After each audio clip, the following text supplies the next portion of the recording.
Семилетний Леон Кирия – мальчик с большими выразительными глазами, говорящий больше, чем он сам.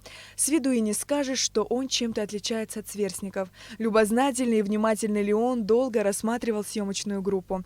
Особый интерес мальчика вызвал диктофон одного из журналистов, лежащий на столе. Но взять его в руки и спросить, как это работает, Леон постеснялся.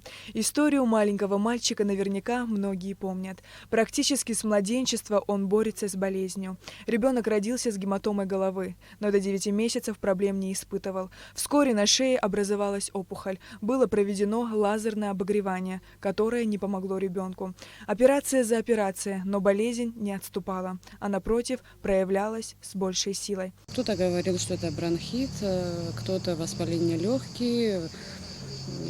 Все анализы были всегда хорошие, там, может быть, чуть-чуть лейкоциты, воспалительный процесс был повышен. А в остальном всегда все анализы были хорошие, и УЗИ снимали, и на дневной энцефалограмму ребенка подключали, это уже было за предел Абхазии, но там ничего не было выявлено.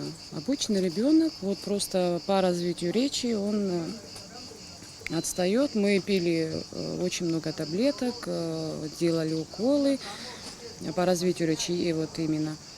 Но ничего не помогало. Ровно до 5 лет, до обращения фонда, мы не знали, что лечили.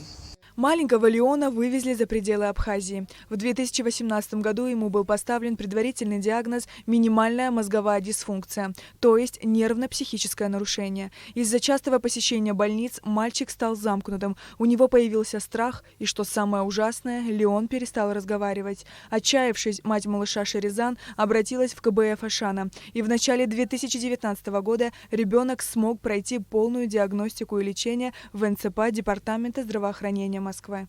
Разница, вот, когда ему было 5 лет до выезда в Москву и на сегодняшний день, большая очень прям разница. Не то, что видно, прям ощущается, что ребенок уже составляет вот, состав предложения, считает до 15, все буквы знает, занимается, слушается. Он может подойти и сказать, что он именно хочет. А раньше было такое, что он подойдет, одно слово скажет, но я-то понимаю, но я просто ждала, чтобы, может, он добавить, и он начинал нервничать. Мы планируем уже в этом году, вот вы знаете, что школы были, да, вот пока закрыты, вот дай бог, чтобы открылись, все дети пошли в школу, не болели.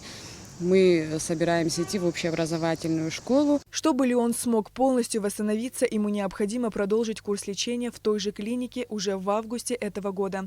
Стоимость лечения – 250 тысяч рублей.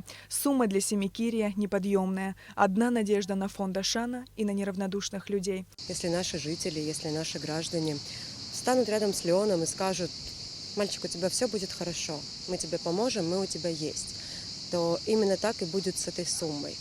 Наши люди, они уже не раз показывали, с каким неравнодушием они живут и как близко воспринимают историю каждого ребенка. Я прошу всех, кто нас смотрит, своих друзей, всех, кто, в принципе, болеет за других людей, кому близки чужие горести, чужие проблемы.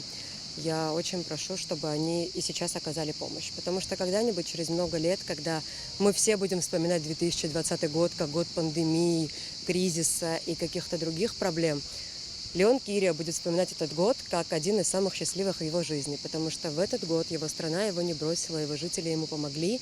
И, в принципе, если мы можем быть причастными вот к такому большому событию в жизни маленького человека, мне кажется, мы должны это сделать.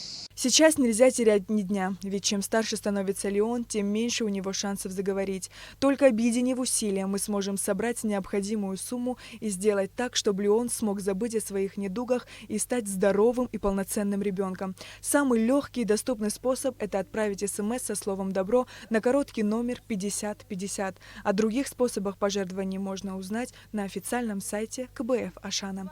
Сария Кварацхеля, Томас Чиковани, Абхазское телевидение.